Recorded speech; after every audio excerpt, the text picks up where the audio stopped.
എല്ലാവർക്കും exam winner Malayalam ക്ലാസ്സിലേക്ക് സ്വാഗതം. It's me Jobin. അപ്പോൾ മുത്തുമണികളെ, നമ്മുടെ SLC പരീക്ഷയിൽ പ്രധാനമായും ചോദ്യങ്ങൾ വരാൻ സാധ്യതയുള്ള പാഠഭാഗമാണ് നമ്മുടെ മലയാളം ഫസ്റ്റിലെ വെള്ളത്തിന് തെളിയാതിരിക്കാനാവില്ല എന്ന കഥയിലെ പ്രധാന കഥാപാത്രങ്ങളായ നൂർ മുഹമ്മദും പെൺകുട്ടിയും. അപ്പോൾ കഥാപാത്ര നിരൂപണത്തിലെ പ്രധാന സാധ്യതയുള്ള ഒരു ചോദ്യമാണ് നൂർ മുഹമ്മദ് പെൺകുട്ടി. അതേപോലെ ഇമ്പോർട്ടൻ്റ് ആയ മലയാളം ഫസ്റ്റിലെ മറ്റൊരു ചാപ്റ്ററാണ് ഏത് മക്കളെ? മണ്ണും മനുഷ്യനും. ആ മണ്ണും മനുഷ്യനും എന്ന് പറഞ്ഞ കഥയിലെ എഴുത്തുകാരനും പിന്നെ KU നായരും. അതേപോലെ പ്രാധാന്യമുള്ള ചോദ്യമാണ്, കഥാപാത്ര നിരൂപണത്തിന് സാധ്യതയുള്ള ചോദ്യമാണ് നമ്മുടെ നൂർ മുഹമ്മദ് പെൺകുട്ടി. ഈ ഒരു ക്ലാസ്സിലൂടെ ഈ നൂർ മുഹമ്മദ് പെൺകുട്ടി എന്ന് രണ്ട് കഥാപാത്രങ്ങൾ നമ്മൾ പഠിക്കാൻ പോവുകയാണ്, സെറ്റാക്കാൻ പോവുകയാണ്. സാറാ ജോസഫിൻ്റെ ആദി എന്ന് പറയുന്ന നോവലിലെ ഒരു ഭാഗമാണ് വെള്ളത്തിന് തെളിയാതിരിക്കാനാവില്ല. അതിലെ പ്രധാന കഥാപാത്രങ്ങളാണ് നൂർ മുഹമ്മദ് പെൺകുട്ടിയും. മനുഷ്യ നന്മയെക്കുറിച്ചും പ്രകൃതിയോടുള്ള സ്നേഹബന്ധത്തെക്കുറിച്ചും ഒക്കെ ആവിഷ്കരിക്കുന്ന മനോഹരമായ ചാപ്റ്ററാണിത്, അല്ലേ? അപ്പം ഇതിലെ ഈ രണ്ട് കഥാപാത്രങ്ങളുടെ സവിശേഷതകൾ, ഈ കഥാപാത്ര നിരൂപണം ചോദിച്ചാൽ നമ്മൾ എങ്ങനെ എഴുതണമെന്നൊക്കെ കൃത്യമായി നമുക്കൊന്ന് പഠിച്ചു പോകാം. സാറാ ജോസഫിൻ്റെ ആദി എന്ന നോവലിലെ വെള്ളത്തിന് തെളിയാതിരിക്കാനാവില്ല എന്ന ഭാഗം പ്രകൃതിയും മനുഷ്യരും തമ്മിലുള്ള സങ്കീർണവും ആഴത്തിലുമുള്ളതുമായ ബന്ധത്തെ മനോഹരമായി ആവിഷ്കരിക്കുന്നു. എന്താ മക്കളെ? അപ്പോൾ കഥാപാത്ര നിരൂപണം എഴുതുമ്പോൾ ആദ്യം തലക്കെട്ട് കൊടുക്കണം. നൂർ മുഹമ്മദ് ആണെങ്കിൽ നൂർ മുഹമ്മദ് എന്ന് കൊടുക്കുക തലക്കെട്ട്, പെൺകുട്ടിയാണെങ്കിൽ പെൺകുട്ടി എന്ന് കൊടുക്കുക. എന്നിട്ട് എഴുത്തുകാരിയുടെ പേര് ആമുഖമായി കൊടുക്കണം. ഏത് കൃതിയിൽ നിന്നാണ് ഈ കഥാപാത്രം വന്നത് ആമുഖമായിട്ട് നമ്മൾ കൊടുക്കണം. അതുകൊണ്ട് തന്നെ വെള്ളത്തിന് തെളിയാതിരിക്കാനാകില്ല എന്ന സാറാ ജോസഫിൻ്റെ പ്രകൃതിയും മനുഷ്യരും തമ്മിലുള്ള അഭേദ്യമായ ബന്ധം, ജീവിതം ദുഃഖപൂർണമാണെങ്കിലും ജീവിതത്തിൽ എല്ലാ പ്രശ്നങ്ങളും കടന്നു വന്നാലും ആ കലങ്ങിയ വെള്ളം തെളിഞ്ഞു വന്ന പോലെ നമ്മുടെ പ്രശ്നങ്ങളും തെളിഞ്ഞു വരുമെന്ന് നമ്മെ പഠിപ്പിക്കുന്ന മനോഹരമായ പാഠഭാഗമാണ് ഏത് മക്കളെ? വെള്ളത്തിന് തെളിയാതിരിക്കാനാവില്ലെന്ന പാഠഭാഗം. നൂർ മുഹമ്മദ് എന്ന കഥ പറച്ചിൽക്കാരനിലൂടെയും പേരില്ലാത്ത പെൺകുട്ടിയിലൂടെയും ഈ ബന്ധത്തിൻ്റെ വിവിധ തലങ്ങൾ അനാവരണം ചെയ്യുന്നു, അല്ലേ? നൂർ മുഹമ്മദ് എന്ന കഥാകാരനിലൂടെയും പേരില്ലാത്ത ആ പെൺകുട്ടിയിലൂടെയുമാണ് കഥ മുന്നോട്ട് സഞ്ചരിച്ചു കൊണ്ടേയിരിക്കുന്നത്. പെൺകുട്ടി ഈ കഥയിൽ പ്രകൃതിയുടെ ഒരു പ്രതിരൂപമായി നിലകൊള്ളുന്നു, അല്ലേ? പെൺകുട്ടി കഥയിൽ എന്താണ്? ഒരു പ്രകൃതിയാണ്. പെൺകുട്ടി പ്രകൃതിയായി നിലനിൽക്കുകയാണ്. നമുക്കറിയാം, ഈ 3, 4, 5, 6 ദിവസം ഈ നൂർ മുഹമ്മദ് ഈ തോട്ടിൻ്റെ കരയിലും കിണറ്റിൻ്റെ കരയിലും കുളത്തിൻ്റെ കരയിലും പുഴയിലും അരുവിയിലും എല്ലായിടത്തും കുളത്തിലും എല്ലായിടത്തും പോയി പെൺകുട്ടിയെ നോക്കുന്നുണ്ട്. ഈ പെൺകുട്ടി പ്രകൃതിയാണ്. ഈ പ്രകൃതിയോട് സ്നേഹമുള്ള, ആരും വേദനിക്കാത്തതിനെ ഓർത്ത് വേദനിക്കുന്ന പെൺകുട്ടിയല്ല, അങ്ങനെ പറയണേ. ഒരു കലങ്ങിയ വെള്ളം കണ്ട് ആരെങ്കിലും വേദനിക്കുക, പക്ഷേ ഈ പെൺകുട്ടി വേദനിക്കുന്നുണ്ട്. അപ്പോൾ വേദനിക്കുന്ന ഹൃദയമുള്ള ഒരു കഥാപാത്രമായി നമുക്ക് ആരെ കാണാൻ പറ്റും മക്കളെ? ഈ പെൺകുട്ടി നമുക്ക് കാണാൻ പറ്റുമെന്നാണ് പറയുന്നത്. പെൺകുട്ടി ഈ കഥയിൽ പ്രകൃതിയുടെ ഒരു പ്രതിരൂപമായി നിലകൊള്ളുന്നു. പ്രകൃതിയാണ് ഈ പെൺകുട്ടി എന്ന് പറയുന്നത്. അവളുടെ നിരന്തരമായ ജലാശയങ്ങളുടെ സാമീപ്യം, വെള്ളത്തിലേക്കുമുള്ള ഉറ്റുനോട്ടം, കണ്ടൽ കാടുകളിലേക്കുള്ള മറയൽ എന്നിവയെല്ലാം പ്രകൃതിയുമായുള്ള അവളുടെ അഭേദ്യമായ ബന്ധത്തെയാണ് കാണിക്കുന്നത്, അല്ലേ? ആ വെള്ളം ഇങ്ങനെ വേലിയേറ്റ സമയത്ത്, വേലിയിറക്ക സമയത്ത് ആ വെള്ളമൊക്കെ ഇങ്ങനെ ഇറങ്ങിപ്പോയി.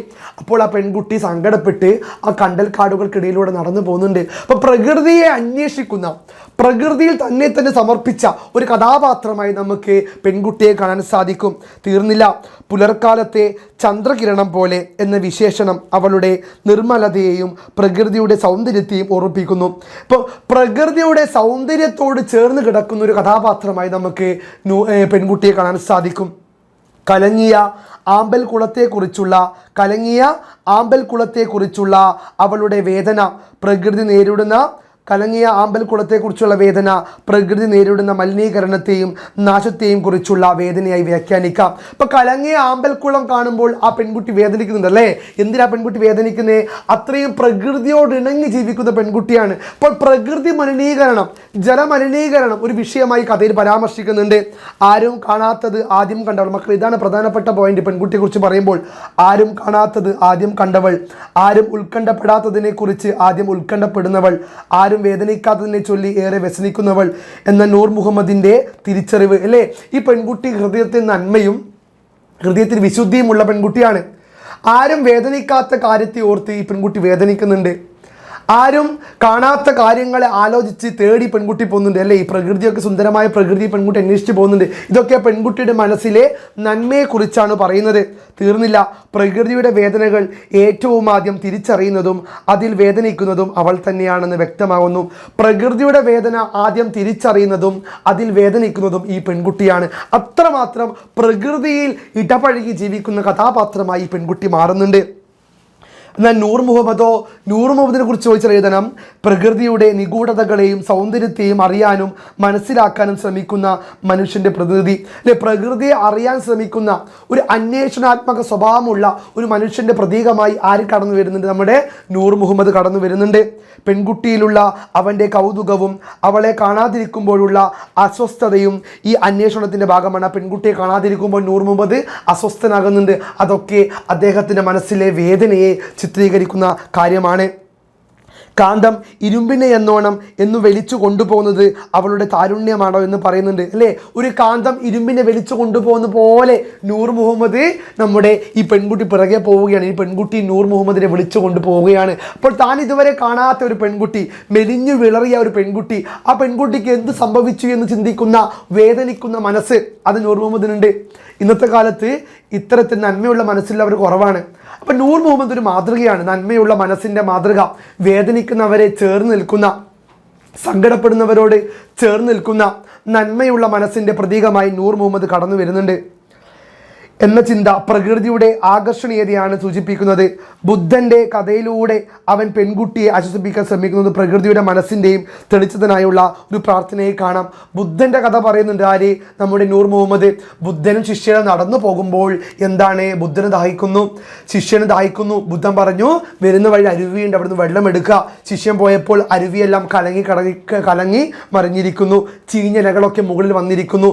ഗുരുവിനോട് ശിഷ്യൻ പറഞ്ഞു, ഗുരു ആ വെള്ളം കലങ്ങി, വേറെ പുഴയിൽ പോയി വെള്ളം എടുക്കുമെന്ന് പറഞ്ഞപ്പോൾ ബുദ്ധൻ പറഞ്ഞു, നീ ഒന്നും കൂടി പോയി നോക്ക്, അവിടെ കലങ്ങിയ വെള്ളം തിളങ്ങിയിട്ടുണ്ടാകുന്നു. അങ്ങനെ ശിഷ്യൻ പോയപ്പോൾ തെളിഞ്ഞു വന്ന വെള്ളം കണ്ട് ശിഷ്യൻ അത്ഭുതപ്പെട്ടു പോയി. ശിഷ്യൻ ഗുരുവിനോട് പറഞ്ഞു, ഗുരു ഞാൻ അങ്ങേ ഒരുപാട് ശപിച്ചു, എന്നെ വീണ്ടും നടത്തിച്ചതിൽ. പക്ഷേ അങ്ങ് പറഞ്ഞതിൽ കാര്യമുണ്ട്, കലങ്ങിയ വെള്ളം തെളിഞ്ഞു വന്നു പ്രിയപ്പെട്ട ഗുരുവേ എന്ന് ഗുരുവിനോട് ശിഷ്യൻ ആനന്ദൻ പറഞ്ഞു. അതേപോലെ ജീവിതത്തിൻ്റെ പ്രയാസങ്ങൾ, ജീവിതത്തിൻ്റെ കഷ്ടപ്പാടുകൾ, നമ്മൾ അനുഭവിക്കുന്ന പല കാര്യങ്ങളും, പ്രയാസങ്ങളും, കഷ്ടപ്പാടുകളും ഈ കലങ്ങിയ വെള്ളം പോലെ തെളിഞ്ഞു വരുമെന്ന വലിയ ആശയമുള്ള കഥ, ആ ഗുണപാഠം നൂർ മുഹമ്മദ് പെൺകുട്ടിക്ക് പറഞ്ഞു കൊടുക്കുന്നുണ്ട്. അപ്പം ഇതൊക്കെ നൂർ മുഹമ്മദ് കഥാപാത്രത്തിന്റെ സവിശേഷതയാണ്. വേദനിക്കുന്നവരെ ആശ്വസിപ്പിക്കാനുള്ള വലിയ മനസ്സാർക്കുണ്ട് മക്കളെ? നൂർ മുഹമ്മദിനുണ്ട്. അവസാനം ഈ പെൺകുട്ടി ചോദിക്കുകയാണ്, ഈ കണ്ണ് തുറന്നു നോക്കിയപ്പോൾ നിങ്ങൾ ഏത് പൂവാണെന്ന് അല്ലെ? അത്രയും പൂന്തോട്ടം പോലെ മനസ്സ് നന്മയുള്ള കഥാപാത്രമായി നൂർ മുഹമ്മദ് കഥയിൽ മാറുന്നുണ്ട് എന്ന് പെൺകുട്ടി ചോദിക്കുമ്പോൾ, നിങ്ങൾ ഏത് പൂവാണ് എന്ന് പെൺകുട്ടി നൂർ മുഹമ്മദിനോട് ചോദിക്കുമ്പോൾ നൂർ മുഹമ്മദും പ്രകൃതിയുടെ ഒരു ഭാഗമായി മാറുന്നു. ഒരു പൂവിൻ്റെ സൗന്ദര്യവും സൗരഭ്യവുമുള്ള ഒന്നായി അവൾ അനുഭവപ്പെടുന്നു. ഇത് മനുഷ്യനും പ്രകൃതിയും ഒന്നാകുന്ന അവസ്ഥയാണ് കാണിക്കുന്നത്. മനുഷ്യനും പ്രകൃതിയും ഒന്നാകുന്ന അവസ്ഥയെ ഇതിലൂടെ കാണാൻ സാധിക്കുന്നു. മനുഷ്യൻ പ്രകൃതിയെ ആശ്രയിച്ചും അതിനെ സ്നേഹിച്ചും ചിലപ്പോൾ അതിനെ മുറിപ്പെടുത്തിയും ജീവിക്കുന്നു.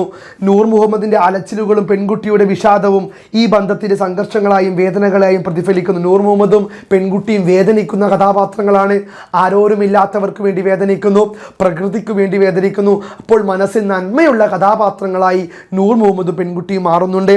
വെള്ളം ഒരു മടിത്തട്ടാണ് എന്ന ചിന്ത പ്രകൃതി നൽകുന്ന ആശ്വാസത്തെയും സുരക്ഷിതത്വത്തെയും കാണിക്കുന്നു. അപ്പോൾ വെള്ളം ഒരു മടിത്തട്ടാണെന്ന ചിന്ത ഇവിടെ കടന്നു വരുന്നുണ്ട്.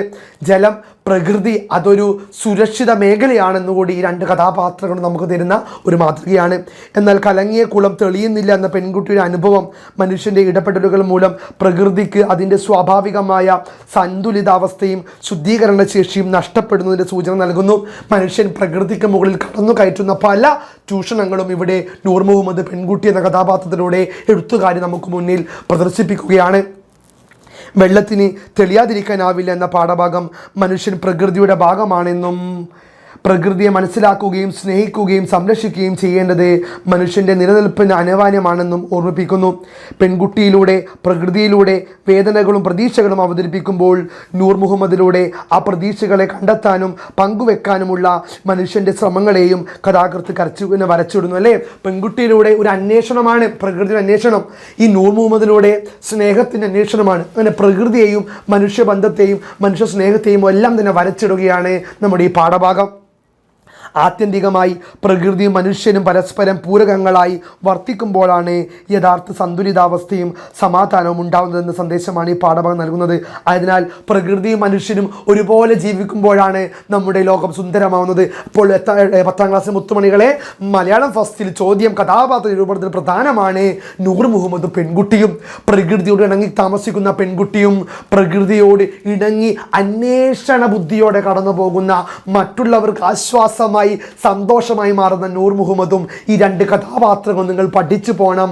ഈ ക്ലാസ്സിലൂടെ നിങ്ങളത് പഠിച്ച് സെറ്റാക്കി ഈ എക്സാമിന് നൂർ മുഹമ്മദും പെൺകുട്ടിയും കഥാപാത്ര നിരൂപണം ചോദിച്ചാൽ ഉസാർക്ക് മുന്തിരിങ്ങ ഉസാർക്ക് നാരങ്ങ ഫുൾ മാർക്ക് സ്കോർ ചെയ്യുക. It's me Jobin from examiner. By.